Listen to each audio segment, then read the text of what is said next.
Bonjour à tous, j'espère que vous allez bien. Première chose que je tiens à vous dire, c'est que le concours de la semaine dernière du coup est clôturé et en ce moment même, il y a du coup celui sur Instagram qui est lancé. Si ça vous intéresse, toujours le même lot à gagner avec quasi demi. Je vais juste caler ça. Yes. Aujourd'hui, on va parler d'un sujet un petit peu, je vais pas dire tabou, mais un petit peu touchy, un petit peu...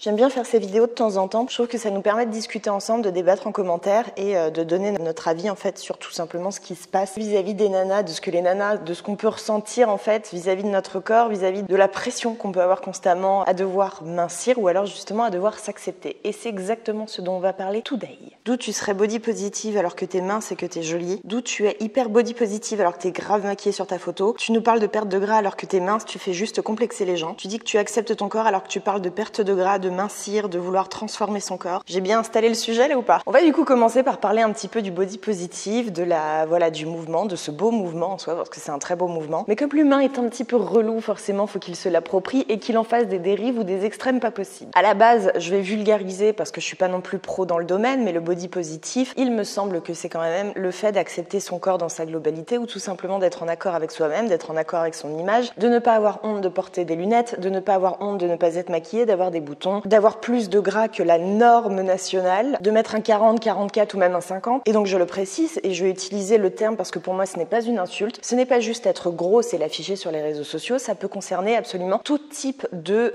particularité si je puis dire, ou de choses qui ne rentrent pas forcément actuellement, puisque ça change tout le temps, dans la norme de la beauté actuelle. Et je dis bien actuelle parce que vous verrez, et je pourrais y mettre mes deux mains à couper, que dans 5 ans, la beauté féminine, et ça a déjà évolué depuis 5 ans, ça n'aura plus rien à voir, les normes sociales n'auront plus rien à voir avec aujourd'hui. Donc à la base, le body positif concerne absolument toute forme de particularité ou de complexe que l'on pourrait avoir, mais ça a été pas mal détourné ces derniers temps vis-à-vis des femmes rondes en fait. Ça a été, je vais pas dire approprié, je pense que c'est les gens qui l'ont, poussé en ce sens. À la base, le mouvement n'était pas fait pour ça. D'ailleurs, ça pouvait être aussi par exemple une femme très très très mince, mais qui avait par exemple, je dis au pif, énormément de cellulite. Du coup, étant énormément forcément sur les réseaux sociaux, je vois un petit truc, un petit contre-mouvement qui se crée, ou plutôt un mouvement dans le mouvement qui se crée. Et je vais vous poser une question où je vais vous laisser débattre en commentaire, on va en débattre tout au long de la vidéo. Est-ce qu'une femme mince que tu trouves jolie a le droit de se sentir intégrée dans le mouvement body positive? Est-ce que la femme la plus canon du monde, la plus Miss Monde, elle a le droit de mettre ses photos avec un hashtag, je sais pas, body positive? Le lien dans tout ça, et ça rejoint un petit peu ma vidéo sur le shiny object, on va vouloir te coller dans une case. Si tu ne manges pas de viande ou de produits animaliers,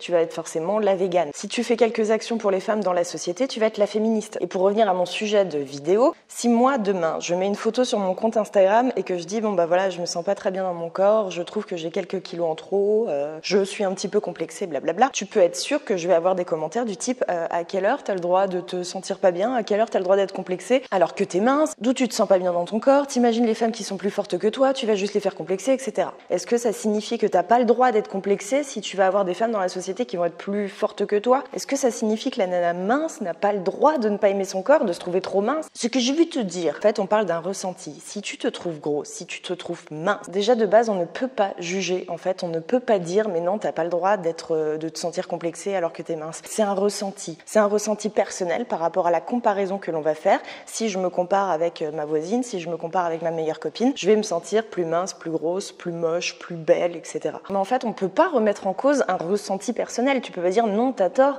ouais mais si je me sens comme ça en fait. D'ailleurs cette vidéo ça fait pas mal de mois que je l'ai écrite, j'ai même tourné pas mal de vidéos depuis, mais ça me fait penser à un truc en fait, il y a quelques temps, c'est la youtubeuse et instagrammeuse qui a posté une photo d'elle en disant que ces derniers temps elle avait pris quelques kilos ou je sais pas, elle se sentait pas très bien, etc. Elle s'est pris une rafale de commentaires ou de remarques dans la gueule disant d'où tu te sens grosse alors que moi je fais 10 kilos de plus que toi, t'es juste en train de me faire complexer. C'est un ressenti personnel, faut pas le prendre comme une attaque en fait envers les autres. Si moi demain je me sens trop fine, pas assez musclée, plus fat, trop fat, etc., c'est juste un ressenti personnel. Ça ne veut pas dire qu'on trouve aussi les autres moches parce qu'ils ont quelques kilos en plus. Peut-être que sur eux justement ils sont plus canons comme ça, ils sont plus beaux comme ça. Aujourd'hui, dès que tu vas vouloir parler de ton corps ou dès que tu vas vouloir parler de transformation physique ou d'un ressenti personnel que tu as avec ton corps, t'en viens à te dire ok, est-ce que quelqu'un peut mal le prendre de ce que je dis sur mon propre corps? Si je dis que je me trouve fat, est-ce que je vais pas vexer les gens qui ont effectivement plus de gras que moi? Si je me trouve trop mince, est-ce que je vais pas vexer les gens qui sont encore plus minces que moi? Un ressenti personnel, tu peux pas le contredire.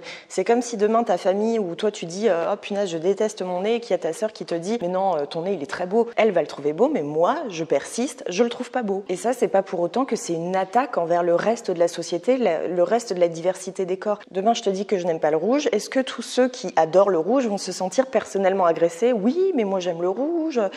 Non. J'en viens progressivement au deuxième questionnement de la vidéo, quelque chose que je remarque aussi se développer notamment avec le mouvement, un gros mouvement d'acceptation des corps, d'acceptation de soi, etc. Est-ce que parce que tu prônes l'acceptation de toi ou parce que tu prônes le fait de devoir absolument accepter ton corps, tu dois de une, mépriser les gens qui veulent se transformer physiquement, qui veulent mincir, prendre du poids, prendre du muscle. Et est-ce que justement vouloir perdre du gras, prendre du muscle ou prendre du poids signifie aussi que tu n'acceptes pas du tout ton corps? C'est une question rhétorique parce que pour moi la réponse est non. Je te prends mon cas personnel qui n'était pas le cas avant du tout, mais maintenant c'est le cas aujourd'hui. Est-ce que je cherche encore la transformation physique? Oui. Est-ce que ça me plairait de perdre encore un petit peu de gras et de prendre encore du muscle? Ouais, carrément. Maintenant, si pour les 40 prochaines années, ça ne se passe pas et il n'y a rien qui évolue, est-ce que c'est pour autant que je vais me pourrir la vie, être complexée et me sentir moche face au miroir? Non. Et je pense qu'elle est là toute la nuance. Tu peux très très bien accepter ton corps, vivre avec en pleine harmonie, mais vouloir encore mieux, vouloir vraiment en exploiter le meilleur de ses capacités, le meilleur de ce qu'il peut t'offrir. Si je vous parle de ça, c'est que j'ai l'impression qu'en fait, le mouvement, pas le mouvement de body positive, tout simplement d'acceptation de soi, d'acceptation de son corps, a été mis en opposition avec les gens qui souhaitent le transformer, qui souhaitent évoluer et qui souhaitent en tirer le meilleur. Et je trouve ça grave dommage parce que les deux peuvent tout à fait fonctionner ensemble. Et pourtant, bien que moi-même je parle de perte de gras sur ma chaîne, sur mes réseaux sociaux, que je parle de transformation physique, mais aussi de santé, de nutrition, bref, ma liste de sujets est assez large, je me sens aussi body positive, où je me sens totalement en accord avec mon corps et l'image que je dégage. Ça a été un travail de longue haleine, ça s'est pas fait du jour au lendemain. Mais cette transformation physique n'est plus indispensable pour moi, n'est plus indispensable à ma survie, n'est plus indispensable à mon bien-être. Vouloir mettre en avant le mouvement d'acceptation de soi, d'acceptation de corps ne signifie pas qu'on doit être en opposition avec les gens qui ne veulent pas, entre guillemets, totalement accepter leur corps et veulent le modifier. On n'est pas en opposition les uns avec les autres, on doit travailler ensemble, se faire avancer ensemble. De la même façon, ça m'y fait penser, maintenant, dès que je parle de sucre sur les réseaux sociaux, c'est une minorité, c'est très très très peu, mais ça m'y fait penser, t'en as qui se sentent agressés du style, oui, mais c'est la restriction, tu complexes les gens, tu peux créer des TCA, mais ouah, c'est grave de dire que le sucre est mauvais, etc. Alors, je suis désolée, je persiste à dire que oui, le sucre industriel est mauvais, c'est un fait, c'est pas nouveau, mais c'est pas pour autant que tu peux pas manger d'autres sucres et que tu dois éradiquer tout le sucre. À chaque fois, on part dans des extrêmes, ce qui fait que ça nous met en opposition, ça nous fout dans des cases alors que ça n'a pas lieu d'être. Si je vais faire une vidéo perte de gras, tu vas avoir des gens pro-alimentation intuitive qui vont se sentir agressés, qui vont se sentir personnellement agressés. On n'a pas lieu de se mettre en opposition, de mettre en opposition les gens qui souhaitent transformer leur corps ou les gens qui sont dans une recherche d'acceptation, qui ne veulent surtout pas entrer dans ce système justement de transformation physique et de contrôle. Mais dans les deux cas, jamais personne n'a tort. Nous mettre en opposition est ce qui est un petit peu en train de se passer, je trouve ça extrêmement dommage. Et il faut vraiment pas oublier que chacun est libre de ses choix et que c'est pas parce que quelqu'un va vouloir mincir ou que quelqu'un n'a pas envie de mincir, que quelqu'un veut prendre du poids ou que quelqu'un n'a pas envie de prendre de poids, que l'un a tort ou raison. C'est un ressenti personnel et chacun à la base fait ce qu'il veut. Tu ne fais pas quelque chose pour faire plaisir aux gens, pour faire plaisir à la majorité du mouvement populaire qui est en train de se créer. Non, tu fais quelque chose pour être en accord avec toi. On n'a qu'une seule vie, on est seul là-dedans. Autre cas particulier. Si je devais prendre un autre exemple, cette vidéo elle est un petit peu brouillon parce que je vous parle